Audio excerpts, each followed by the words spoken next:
Hey, this is René. Welcome back to another video on this channel. And today we will have a look at the Heiken Ashi indicator. So first of all, let's see where we can find this indicator. If you are in the MetaTrader 5 and you have any chart open, for example, here the Euro US dollar, you can go to the navigator on the left side. If you do not see it, click on View Navigator, and there you can find the indicators. You click on this button here, and then you click on Examples, and then you will search for Heiken Ashi, and there it is, and you can just drag and drop it onto any chart. And if you click on OK, you can see that the previous candles will be hidden behind new Heiken Ashi candles. So if we, for example, go to properties and we can change the colors of the bars here, so we may make them white, then we only see the Heiken Ashi indicator, I think. Oh wait, this only changes like the border, I think. I will have to change this to white as well, like this. So you can see now we do not see like the original Euro US dollar chart, but we only see the Heiken Ashi candles. And you can see these candles can either be red or blue, which means for a red candle, the open of the Heiken Ashi bar is above the close. And for a blue candle, the open is below the close. And what you can also see is that the Heiken Ashi trends, or a sequence of blue or red candles, is often really stable. So there's a well-known trading strategy which trades these trends. So we could say once the color changes from blue to red, we will start a sell trade after the first red bar, for example, here at this point, and then we will close this trade after the first blue candle here. And then we start a buy trade, and we go on with this strategy as the bars continue.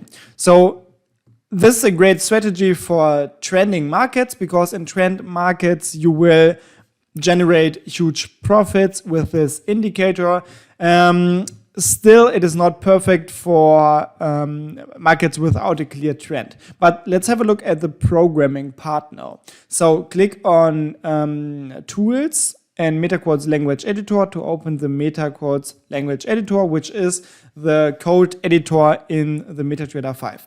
Then on the next, on the left side, click on into the navigator on Expert.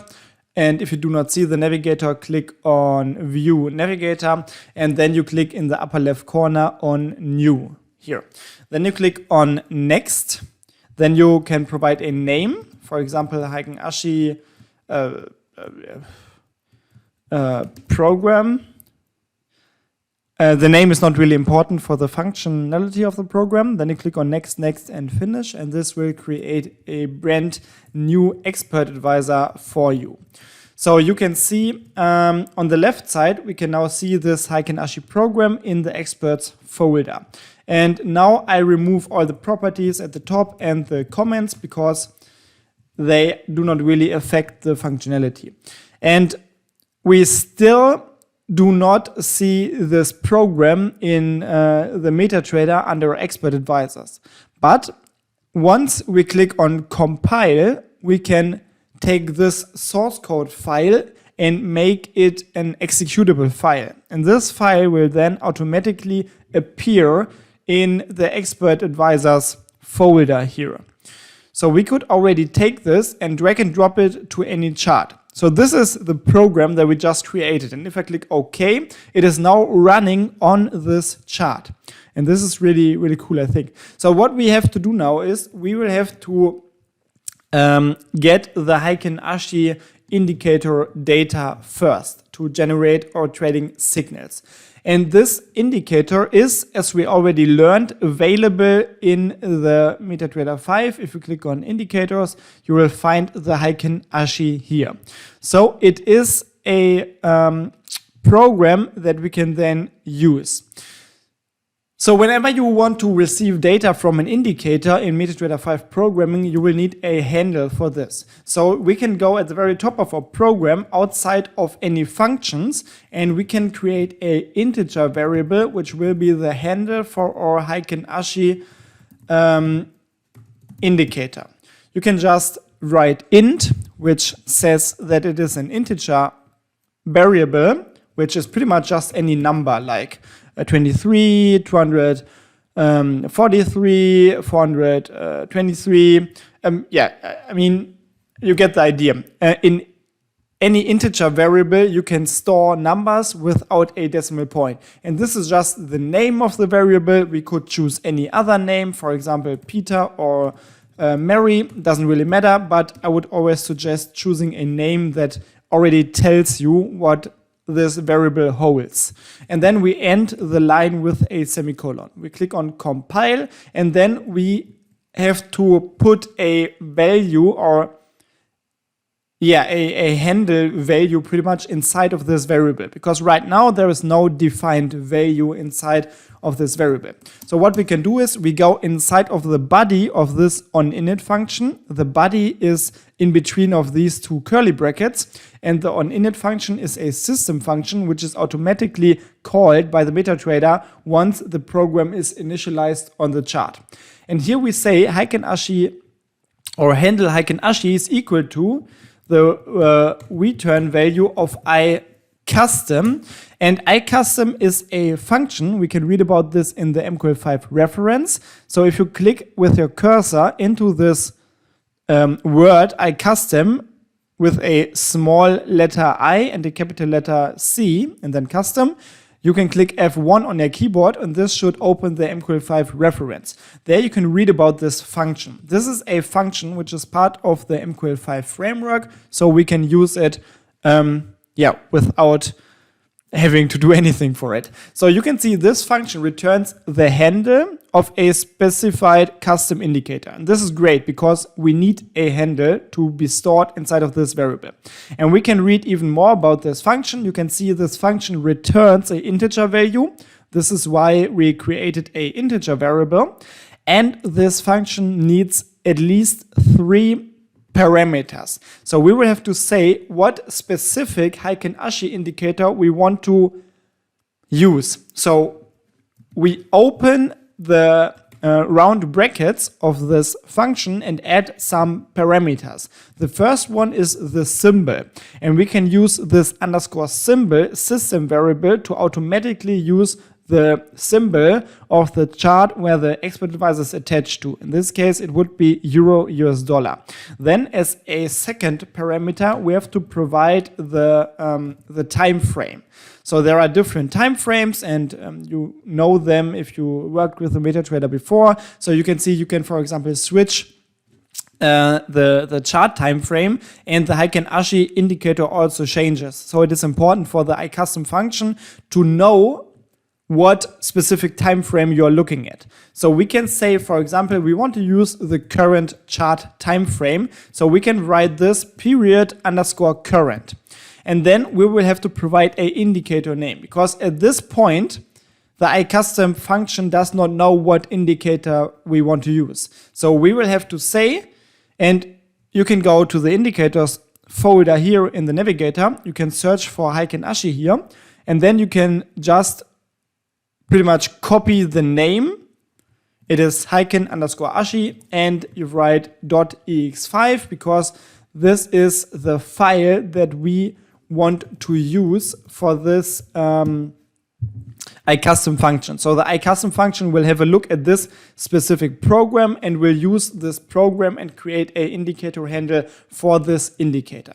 So if we click on compile, this works. Now, once the program is executed or attached to the chart or activated, we will then automatically create a handle. And this handle is just any number. It usually is a number like 0, 1, 2, 3, something like this. So it is not really saying anything. But in the MQL5 framework, working with indicators is based on these handles. So the program or the MetaTrader knows that behind the handle ID 0, for example, there's this specific Heiken Ashi indicator. And this is why we can define a indicator handle like this. So we always create a handle first, and then we can go ahead and receive values for this indicator, in this case Heiken Ashi indicator.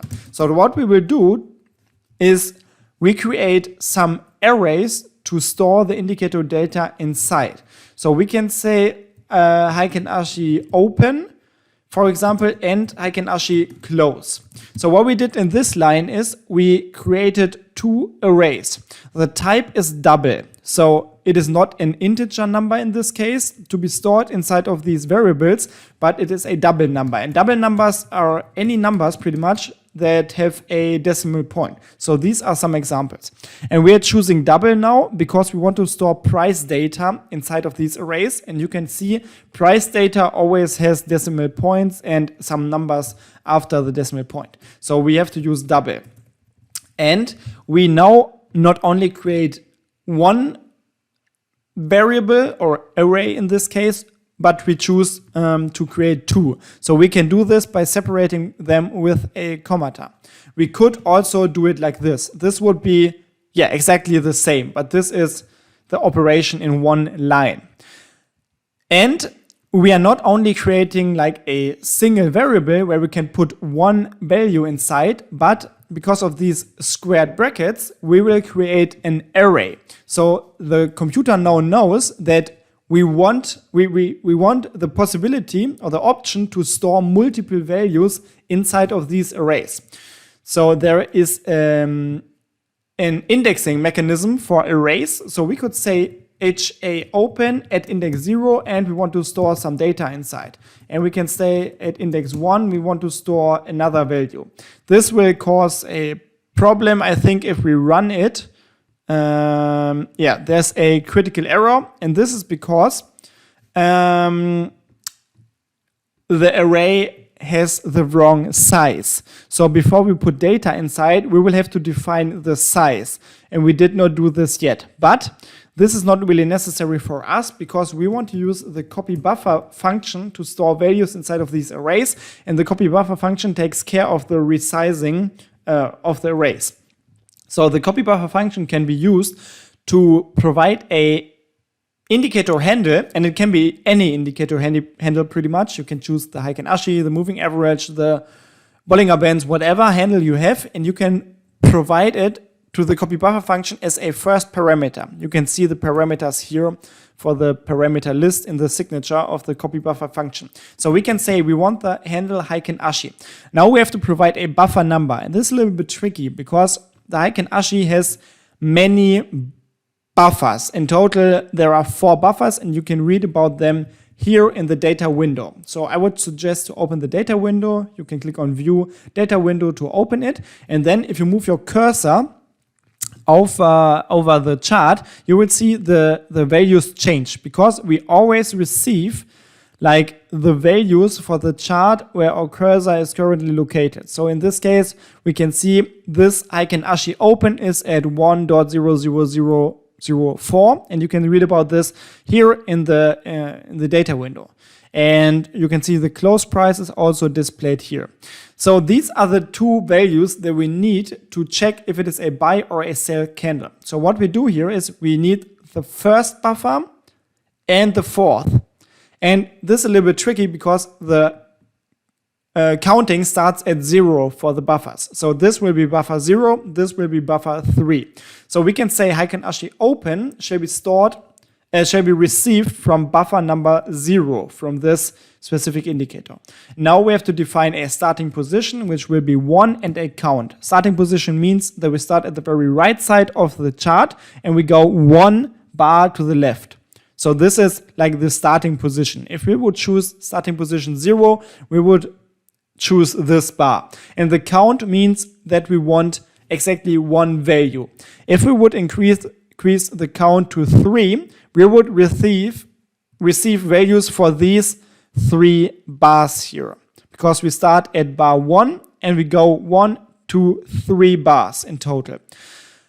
And this is why we need an array, because we have the option to store multiple values inside of these arrays. But in this case, we only need one value.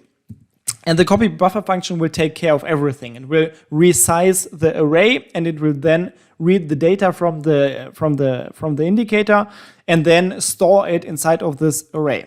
So we will have to provide the array as a last parameter. And we do the same thing pretty much for the buffer number 3, which will be the close price. So like this. And I saw already that there's a problem with our Heiken Ashi indicator. I think I made a mistake there. So if we attach it to the chart again, I think we do not need this .ex5. We can just choose the name, and this should hopefully work now. Okay, so what we did now is we received the open and the close price, or the open and close price for the last Heiken Ashi bar. And if we use the comment function, just copy what I do here, we can print it on the chart. So Heiken Ashi close, this is just a information on the chart. We can print something on the chart using this comment function. And if you want to say to the PC that you are talking about texts, you will have to put it in these quotation marks. So the PC knows it is a text. And there's a problem, because I tried to print the Heiken Ashi open data, but since this is an array, the PC or the MetaTrader, whatever, has to know what index I want to address here. So I will have to provide in squared brackets the index here. And this is always index 0, because we only have one value inside of our arrays. So in the upper left corner, we should now see the... Oh, we cannot load this indicator. I'm not sure what the problem is. Maybe we need MQ5 to make it work. Yeah, no, MQ5. Why I cannot load this indicator? I don't really get this. Oh, okay, I got it. I think I found the problem. This is a path to the indicator that you want to use, and the path starts in the indicators folder. But since the Heiken Ashi is in the examples subfolder, I think we will have to add examples here with 2 backslash and then Heiken Ashi. And if we try it now, it works. You can see that it works because we do not see an error here in the experts tab, and we will see the values in the upper left corner. And these are the values for the last bar here. So if we have a look at these, the open and close value here, these are the values for this bar displayed in the upper left corner in the chart comment here. So we know that this is working. So what we can do now is we can figure out if it is a blue or red candle. So we can check if Heiken Ashi open is smaller than Heiken Ashi close, then it is a blue candle. Blue candle or buy candle. So this if statement can be used to check if a condition is true or false. So we have this word if, and then in round brackets we have a condition. Here we check if the Heiken Ashi open value in the Heiken Ashi array at index 0 is smaller than the Heiken Ashi value in the Heiken Ashi close array at index 0. And if this is true, then we enter the body of this if statement. The body is always in these curly brackets.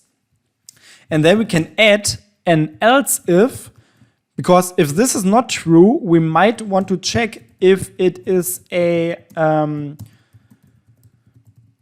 red candle or sell candle, like this. So this is how we can check the conditions. So this should be already enough. So there's one more thing that we can do, which makes our program a little bit cleaner.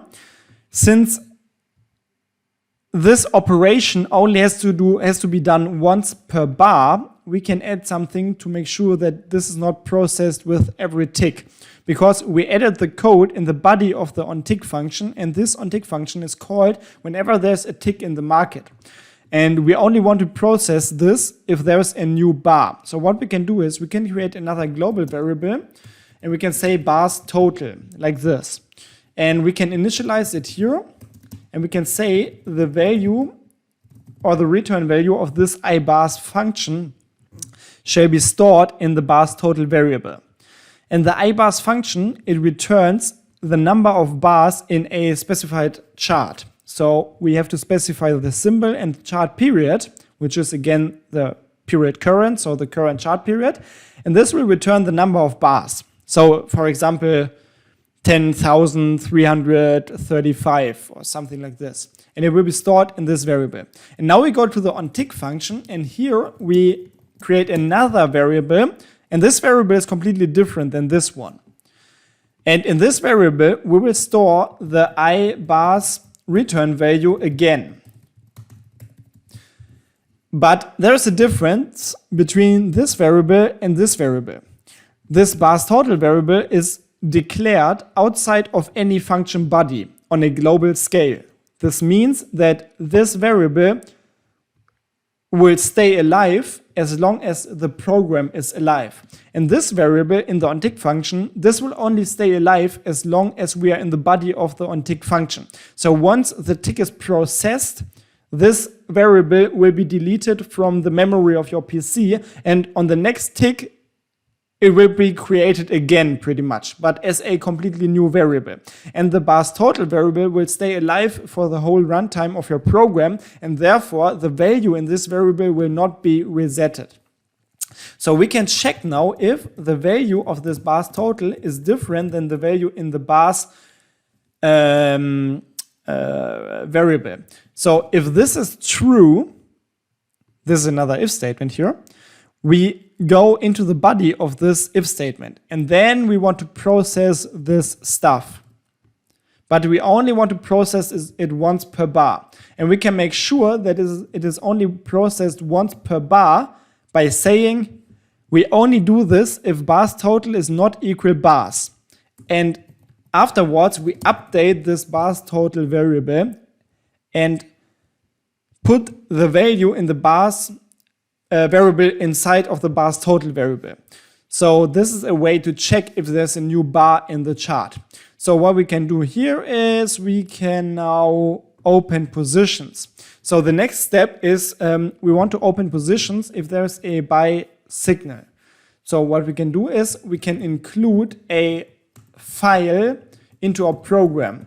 And you will want to include this trade.mqh file. So what you do is you write this hashtag include order, and then in these greater than, smaller than sign bracket thing, you will add trade/trade.mqh, and this will include a file. And you can find this file in the navigator if you click on include. There you will find trade, and there you will find trade.mqh. And this is a huge file which holds a class, and the class is called ctrade. This is a little bit complex. If you want to learn more about this and object-oriented programming, and if you want to learn more about programming in MT5 in general, check out the link below this video and you will find a complete course on MT5 programming. But the short form is, the short explanation, this ctrade class will help us to open trades. So we can now create an object variable of this class ctrade. And therefore it is important to include this file, because if I do not include it and try to compile this, there's an error because ctrade is not known. But if I include it, everything works fine, and I'm able to create this object variable of type ctrade. And I can now use this. So I write trade dot, and then I can use the function buy, which is part of this ctrade class, and I can use this to open buy positions. So I can say the this shall open a buy position. And for example, I want to open 0.1 lots. So the first parameter is the lot size of the position that shall be opened.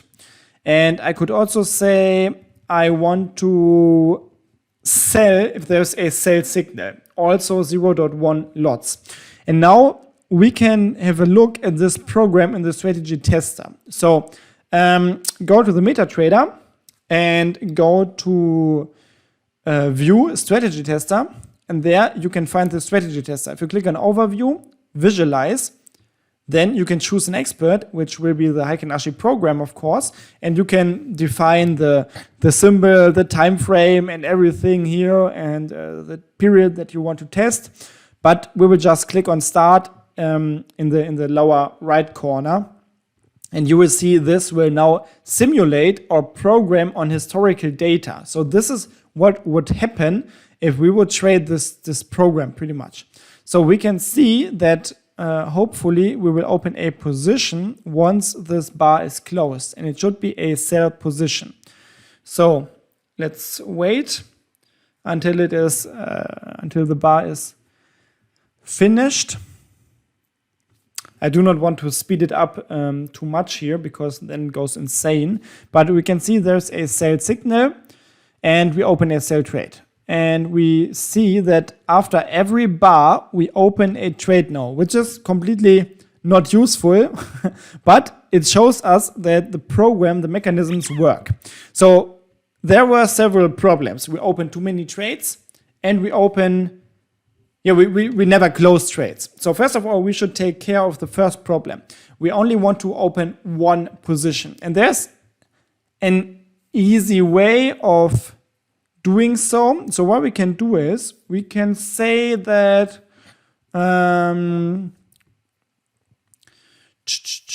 what can we do here is we can say that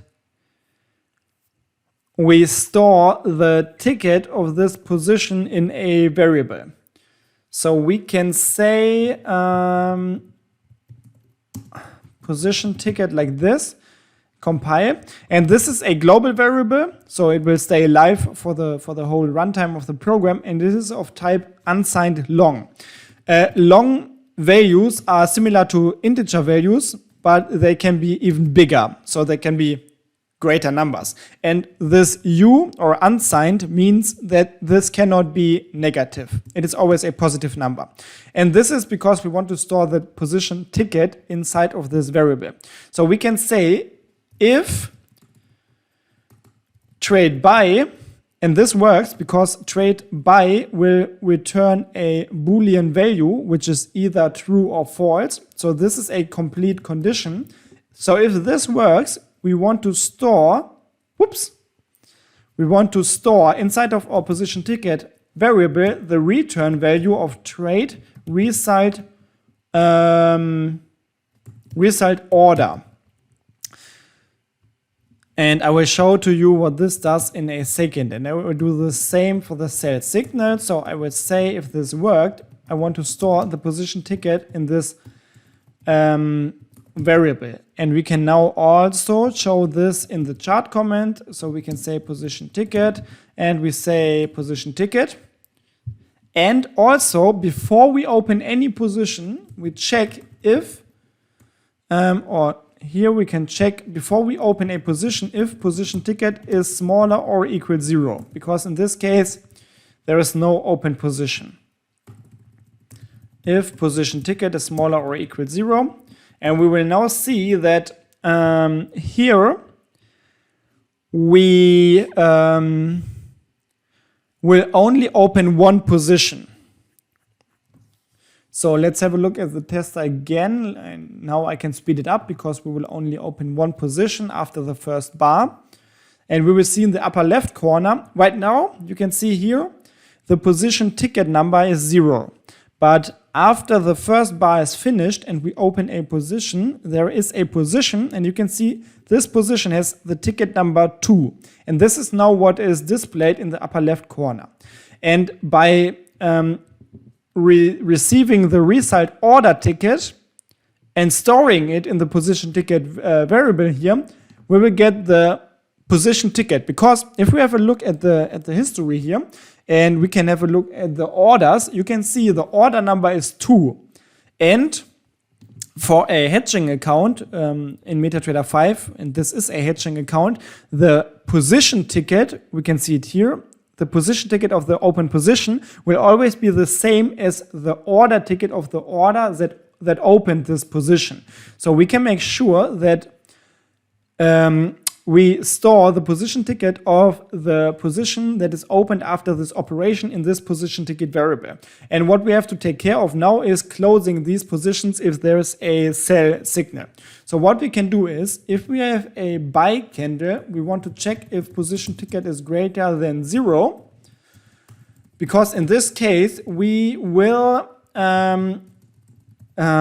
select a position. We say position select by ticket, and this is a function that selects a position, and you will have to provide the position ticket as a parameter. You can see here position ticket is requested as a unsigned long value.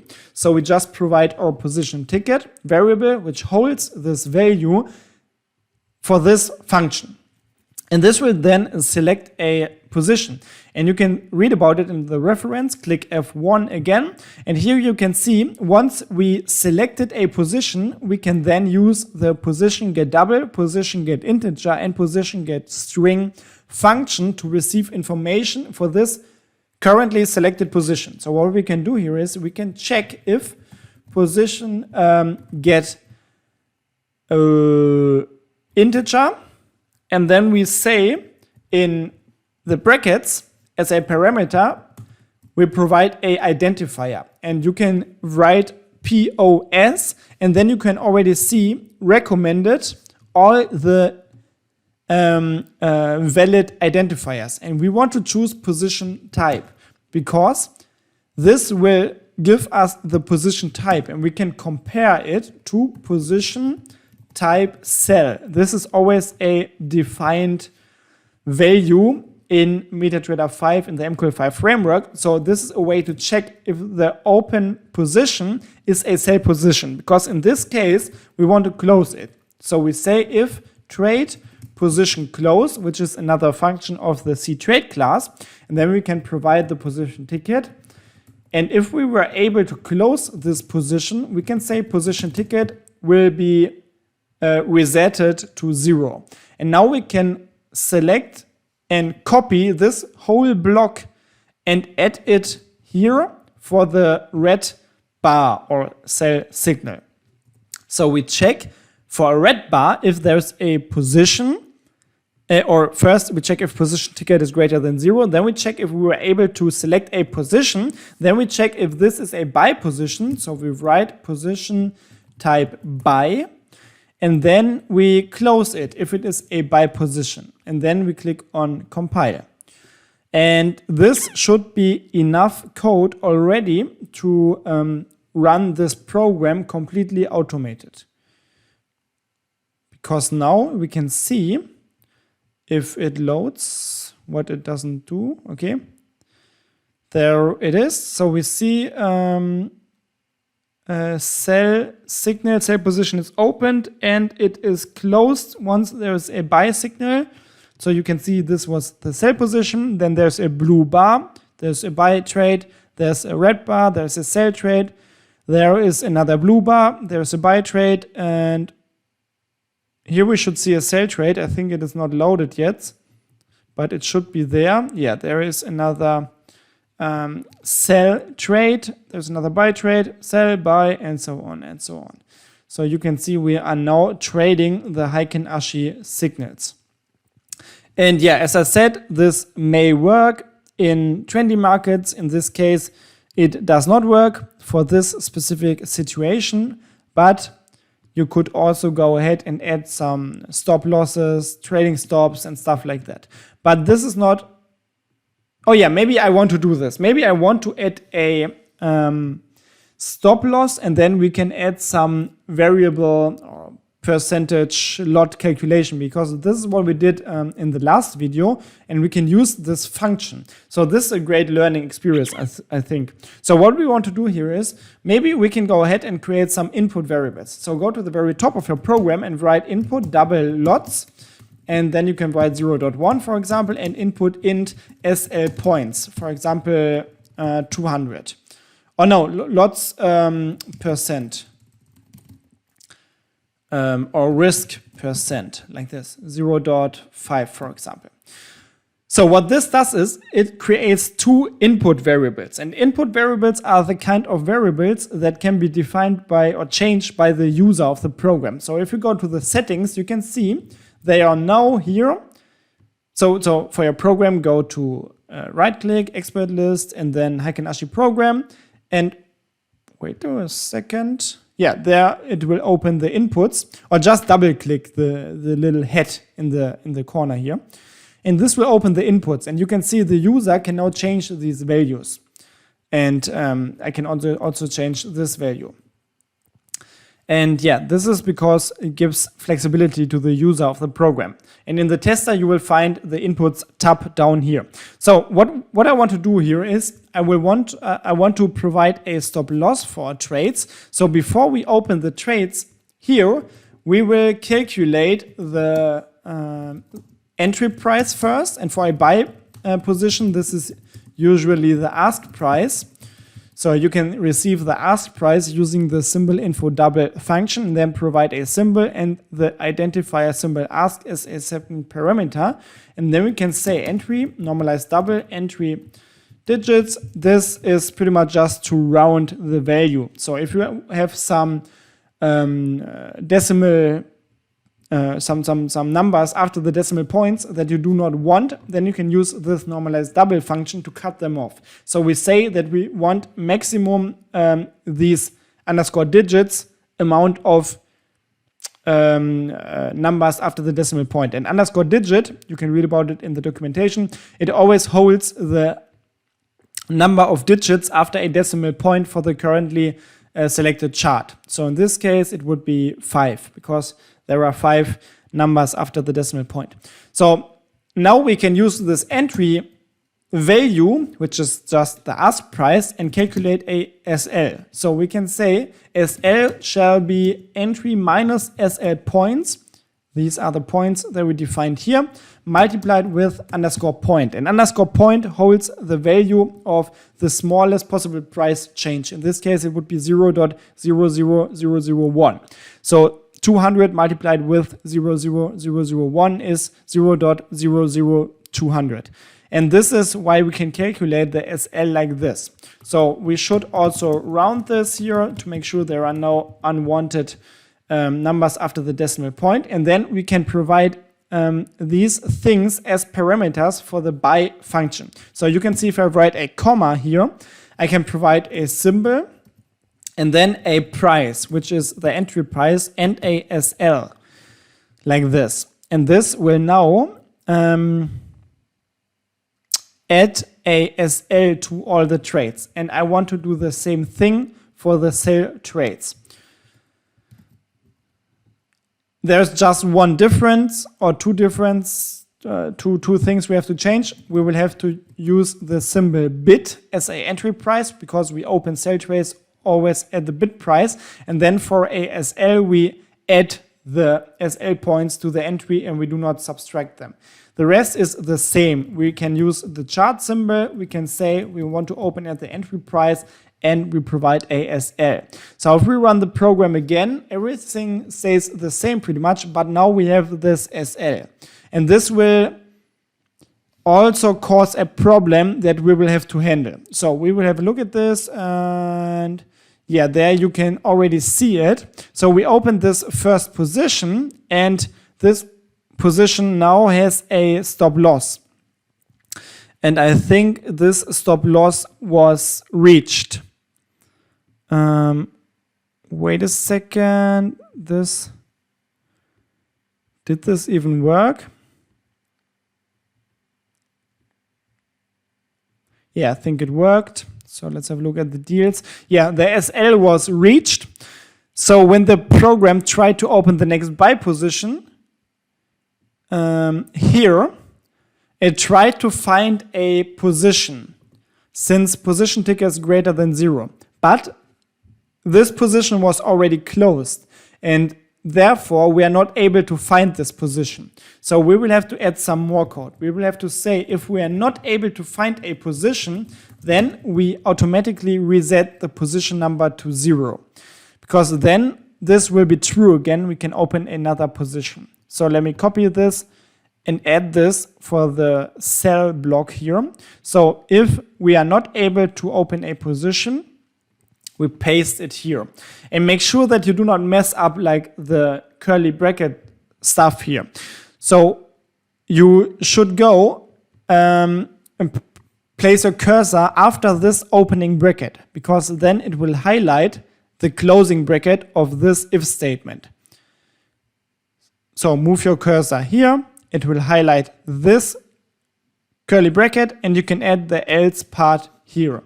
So the program checks if it is able to select a position, and if it is not able, it will reset the position ticket number. So if we run the program again, you will see this works now. There is this little bug in MetaTrader 5, and I don't know why they can't fix it. I'm not able to start a test until some time passed. Super annoying. I don't know why they can't fix it. Okay, so now we can start it, and we should see that even if the trades hit the stop loss level and they are closed, we are still able to open more positions. So here you can see we open more positions, and many of them hit the stop loss because we now added a stop loss limit.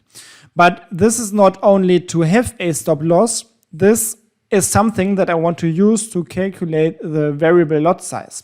So right now you can see we always lose some amount of money, but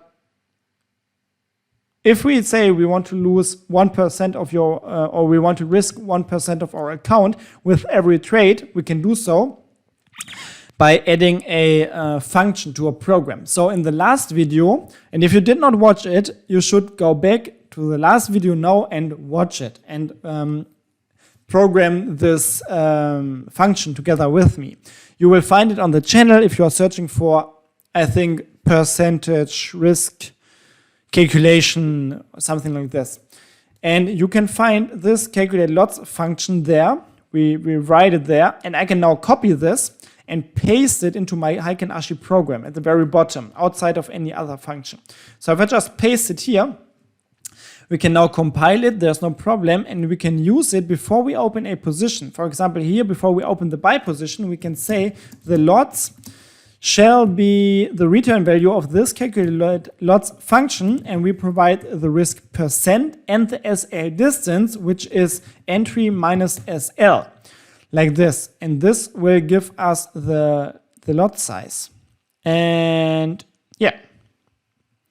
And we can do the same thing for the, and then of course we will have to say that we want to open this lot size. So as a first parameter for the buy function, we say lots, because this is the name of the variable that we just created and where we store the return value of this calculate lots function inside. So we do the same thing for the sell side. So here we only have to say SL minus entry, because the SL is higher than the entry price for sell positions. And then we also have to exchange this 0.1 with the lots here. And once we did this, we can run the test again. And now we should see that we do not open the same lot size with every trade, but we risk this, like, I don't know what is the setting. We risk 0.5% of our account with every single trade. So you can see once we lose a trade and once it hits the stop loss, we lose around 0.5% of our account. It is always a little bit more or less because this is rounded, and there are sometimes issues with the exchange ratio for Euro US dollar and stuff like this. But you can see it pretty much works. So we risked roughly 0.5% of our account.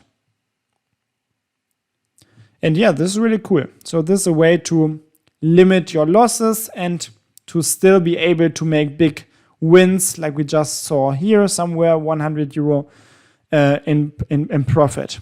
And still, this does not seem to work with these settings for this chart and this symbol, but you can use the tester and just play around with these inputs, play around with the symbols, and maybe you can figure out some situations where the strategy works, or maybe you just learned something, and that's all I wanted to achieve with this programming tutorial. So if you are still watching, make sure to give this video a thumbs up and recommend it to your friends, subscribe to the channel, and yeah, I hope you liked it. And if you are subscribed, we will see each other next time in the next video. Until then, have a great time and good trades. Bye bye.